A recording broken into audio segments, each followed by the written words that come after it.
Hello, in this video I want to show you how to customize your profile in Xbox app on your PC. And to do this, you will need to click on the profile picture in the top left corner of the screen, move to the settings. Here in account you can click on account edit. It will move to your profile and then we can customize it right here. You can choose a different theme, like Master Chief right here. Click on save to save this and make sure to do that, otherwise it won't change.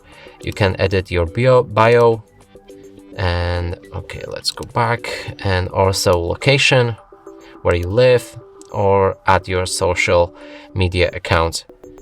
You can also add a new console here, see your friends and followers. And that's it for this video. Hope you like it. Please consider subscribing to our channel, leave a like and a comment below.